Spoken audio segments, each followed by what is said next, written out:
This is Democracy Watch. Mark, we've just got some news that we have been waiting for as we continue to see Trump's attacks against civil servants in the government. I'm going to put a post from Blue Sky right here on the screen. New Gwen Wilcox, the NLRB board member illegally fired by Trump, has filed a lawsuit contesting her removal. The suit tees up an explosive test case about the president's power over independent agencies. Now, currently, Trump is actually prohibited from firing members of independent agencies because they have removal protections. And this is part of a broader theme that we've been discussing, where career civil servants also have protections from being fired, and yet Trump is doing it anyway.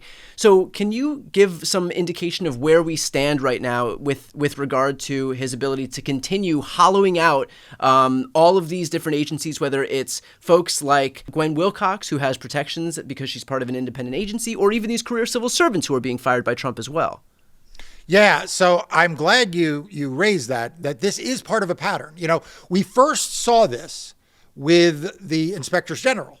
Remember, let's not forget, it feels like it was a year ago, right? But it was only a week or two ago that we saw 17 inspectors general fired on a Friday night, even though they are protected from being fired unless there's cause, and requiring Congress to get 30 days notice. Now, we all thought, well, of course, Congress will, of course, protect its prerogatives here. I mean, after all, Republican Chuck Grassley and other Republicans have insisted for years that these inspectors general are doing the Lord's work, and their work cannot be interfered with by the executive branch.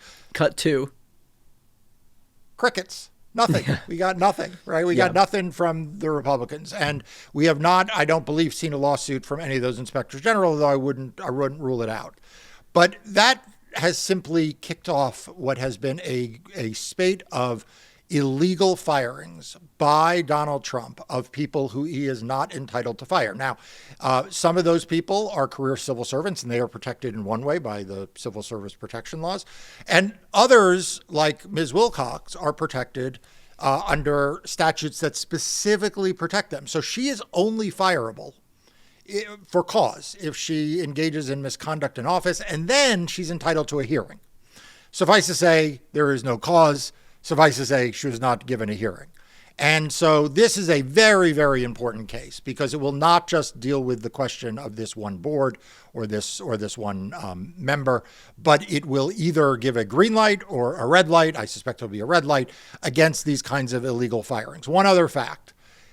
Isn't it interesting that the first group that he fired were the people who were on the inside, whose job is to prevent internal corruption of agencies, right? That's what inspectors generals do, right? Yeah. Why did he start with 17 people, including someone at the Treasury Department, whose job is to protect the internal working of agencies? Well, maybe it was because, Elon Musk was on his way, because people were like, just give people 30 days notice. Like, why are you moving so fast? Well, maybe we know the answer to that. Now we go to the NLRB.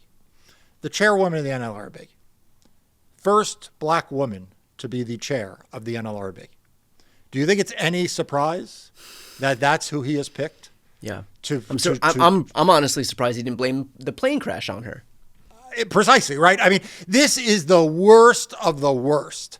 The idea that he first took the cops off the beat with the inspector general, then knowing that what he was going to do was going to be illegal and he needed to pick someone to fire to be the test case, he picked the first black woman chair of the NLRB so that his minions on X and his trove of trolls, can spread the kinds of disgusting lies that will undoubtedly now flow. I also want to draw your attention to a Slate article right here, and that is that if this goes up to the Supreme Court, for example, the statute under which Wilcox is protected is called Humphrey's Executor. If that's overturned in deference to Trump, that means that then other officials who are protected by this same statute will be allowed to be fired by Trump, and that includes folks who are on the Federal Reserve, which means that Trump will be able to replace those people, these Federal Reserve members, with political appointees. So he will basically be able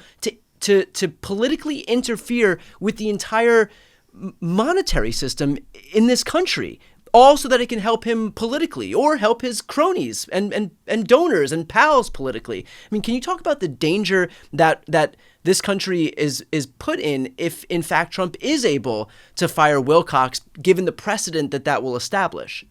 Yeah, so you have to look at Donald Trump, the threat Donald Trump poses in the personnel arena in 3 buckets. The first is he wants to hollow out the nonpartisan career civil service.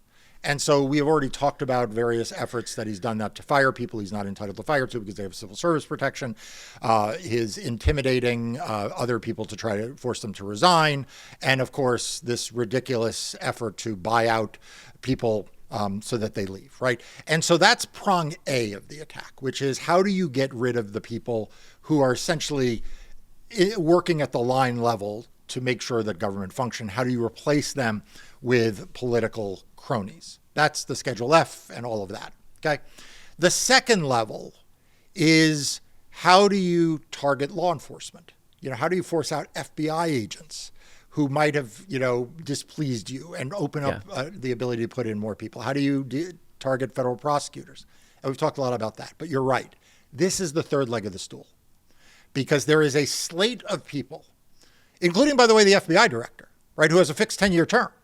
And I thought it was a big mistake that the former FBI director resigned, right? We talked about that. It was to prevent exactly this fight, this issue that he resigned. And you have seen a number of people resign, but good for Ms. Wilcox for not resigning because there is this slate of people, whether it's the Federal Reserve, whether it's the NLRB, whether it's the Federal Election Commission, which oversees the way campaigns operated with spending money, right? It's a three Democrat, 3 Republican commission. What if he decides to replace all the 3 Democrats with 3 libertarians, right?